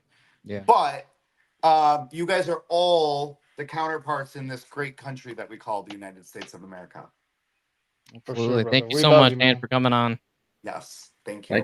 Thank you for all of you for coming on. This is huge. And Let's do this again after the election. Absolutely. No, it was absolutely. I gotta Will say, we it was be in absolutely one wonderful piece? of y'all to have us. Like, I heard about the Legislative Lounge. I was so happy to participate. You guys are amazing. You run a really awesome show, really well put together. I mean, everybody's so polite, which is not normal for things that me and Lou are on. I mean, Ant doesn't do lives. He just does his videos. But me and Lou have been on lives where me and him have almost come to blows. So y'all run a great place. Oh shit.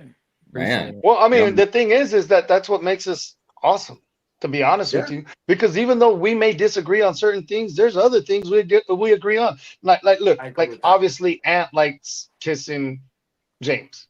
I like, tacos. It is what it is. But we agree on 99,000% of hey, wait, it's not important. But listen, at the end of the day, this is what we got to continue doing. We Out got to of pocket. continue putting that foot on Out the of gas fucking pedal. pocket. We I just love the taco comment. The taco was perfect. The irony.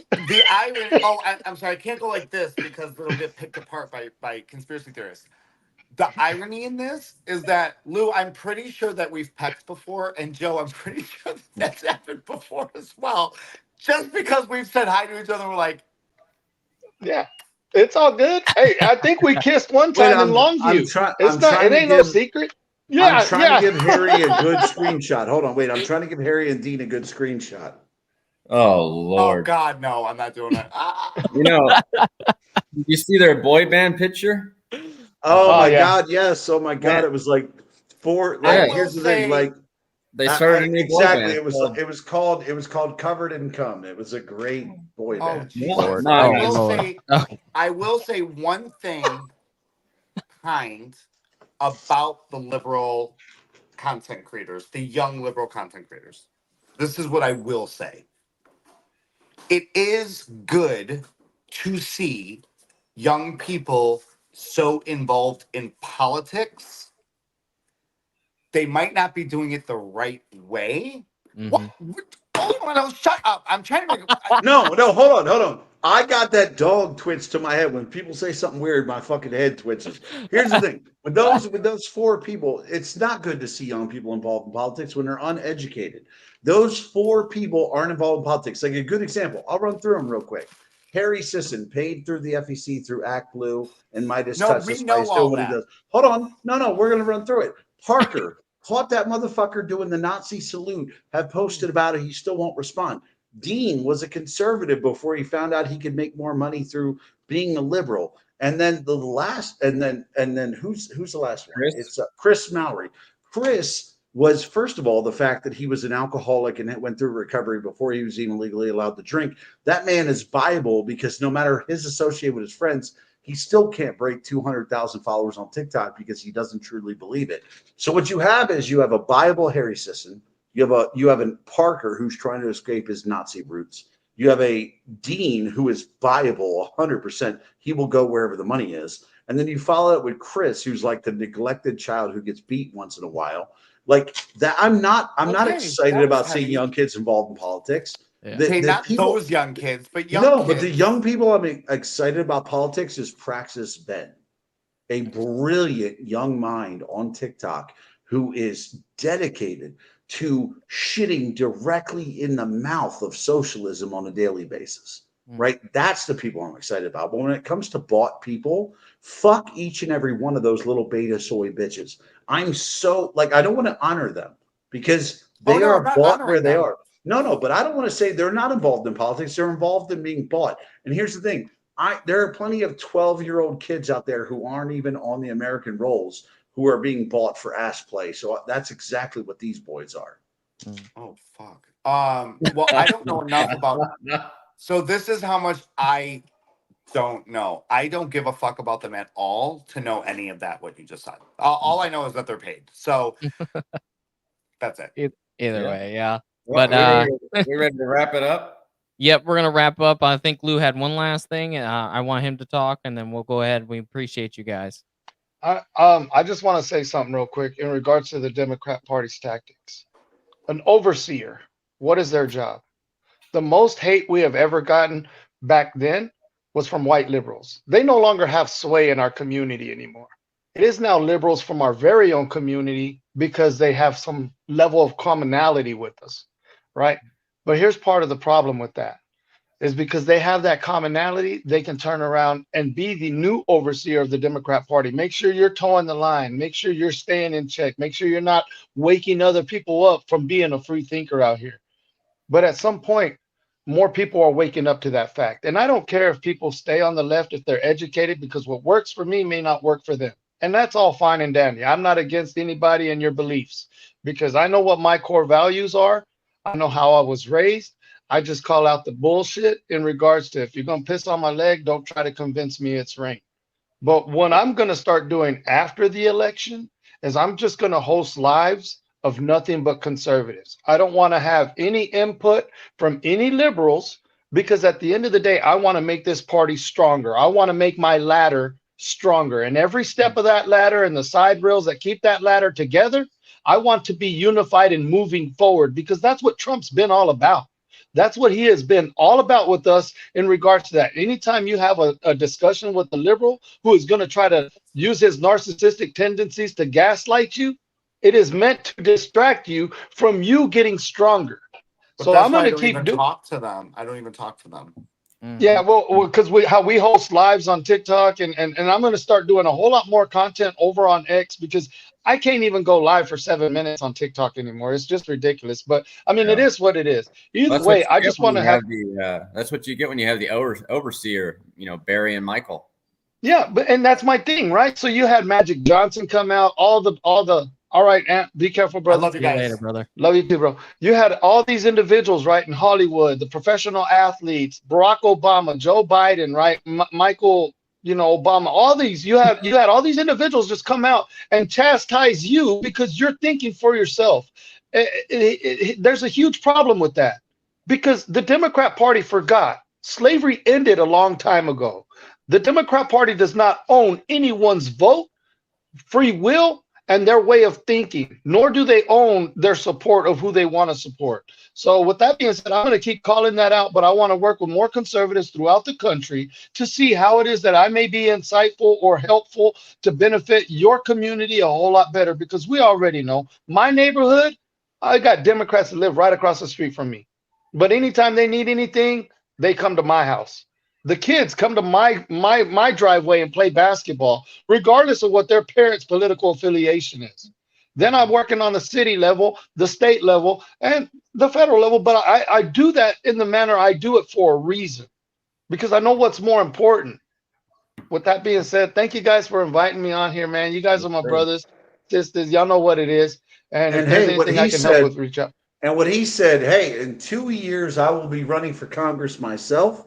I'll be running in Florida. So, like, here's the thing. I can make an effect on TikTok. I can talk shit. I can make an effect on X. I can talk shit.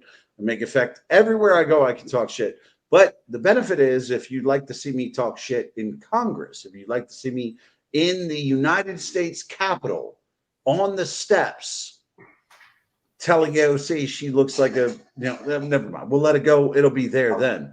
But I'm just very saying excited. what I need to I'm very say, excited for that's us what to I'm get looking back. forward to. I'm extremely Yeah, excited. oh, for us to get back absolutely. together. Oh my God, And, you let us get together in person. This shit's going to get out of control. Well, 100. so I'm gonna make a Hey, I premonition. appreciate you guys. I'm Oh, gonna make a- I I'm gonna make appreciate a you guys. I premonition. love y'all. I'm gonna go live and on TikTok. So love you guys. Thank you, Nate. You know what's up. I'll Joe. jump in as well. Yeah. All right. And I can't I'm wait gonna to make a see you guys premonition next real quick. in I love February. all of you. We Likewise, love all of guys. you. We thank everyone for coming in and stopping by. I'm gonna make a quick premonition. I foresee all of us in Congress one day, or we're gonna look back on this as the stepping stone towards American greatness. And we hope to see you all on Friday for the post-election panel. Okay, that's gonna be a lot of fun. So we're gonna set it up. So text us. We'll get you in there. I Probably am be- badly Love you, hoping. brothers. I'm badly hoping that I come into that and all of you shit on me and I don't get to say I told you so. So this group will probably be next Monday, because we got a whole nother group coming in on Friday. But next Monday is probably when we're going to shoot everybody out. You Yep. tell me I'll be there. Look, I hope I come into that and everybody can just shit on me of how wrong I was. Hopefully, too. Go ahead, Mike. Thank you for coming in, Joe. Thank you for coming in. A lot Oh, of people. you guys are amazing. Please, anytime you want me here, I'm here. Like, I'm here to support people like you, people that are doing amazing things and growing and fighting the good fight. I will support you guys in anything you need. Thank you, brother. Well, that wraps it up. If you're not following us and you're not following any of those creators, be sure to go follow Conservative Ant, Jam and Lou, Older Millennial, Logic and Liberty, Nate and myself. Make sure you're following us on the Legislative Lounge on Instagram, Facebook, TikTok, Twitch, Rumble, and YouTube. And we'll see you next time.